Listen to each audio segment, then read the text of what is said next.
My name's Chris Fisher. September 6, 2009, I was involved in an accident. When I pulled up, I had saw the tractor and his skin and his shirt around it, and everybody was in the yard crying. And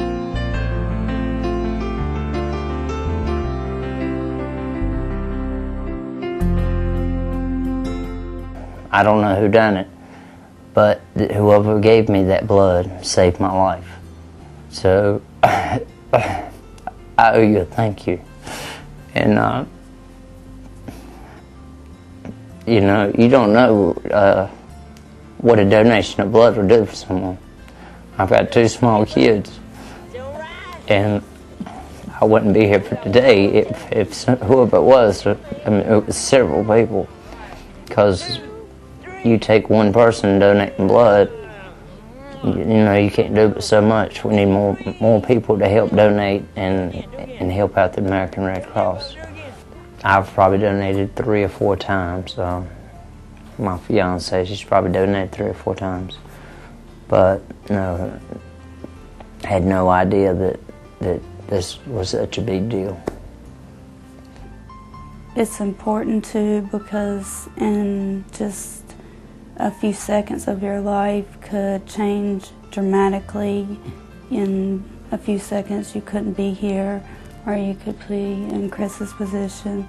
Yeah, we all should do our part in the community, and if there's any way that we're doing all this for everywhere else, we send the money to Haiti and everything, and that's fine, but we also need to do something for ourselves, our community. We need the help here as much as we do somewhere else. God left him here to help me raise him and for us to be a family. And without him, if he would have gone that day, I do not know what I would have done. You know, without him, I wouldn't be here for my kids. I wouldn't get to see them grow up. So I don't know how many people that saved my life, but I do thank you. My family thanks you. Tell them how much you like your playground. Say I love to play. Play. Sissy, come on, let's slide. My name is Natasha Pace. The night of the fire, the only ones home were me and my 2 kids, my daughter who is 8 and my son who at the time was 18 months. I mean, I thought everything was gone. I was happy because I was able to get my kids out. But at the same time, I was, you know, kind of distraught because everything in my house I had just bought everything like 3 or 4 months before. I mean, all the way down to the fort. So all the furniture and everything in the house was brand new. Well, we were called, I guess, 9 p.m., 2 days after Christmas.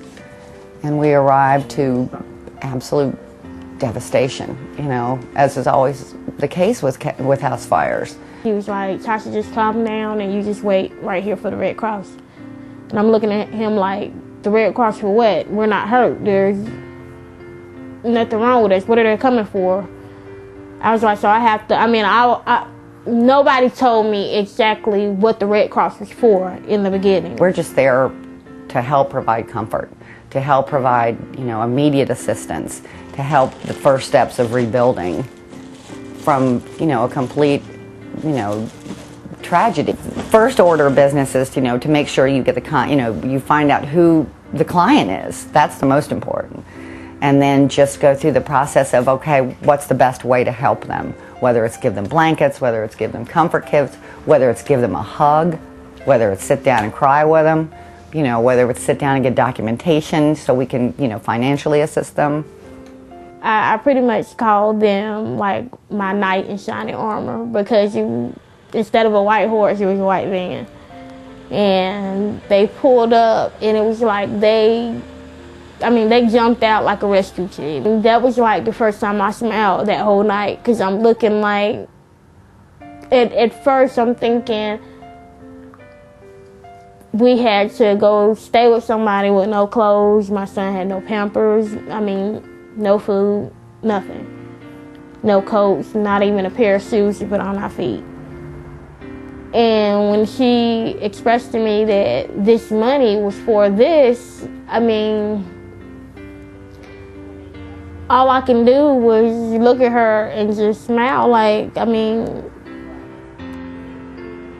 I just couldn't see a reason why they was doing it for us. When you think of Red Cross, it's blood drives. It's natural disasters, disasters on a devastating scale. But on a local level, there's so much more that the Red Cross can do, and I think it's important that our community is aware of it, because frankly, I don't think they are.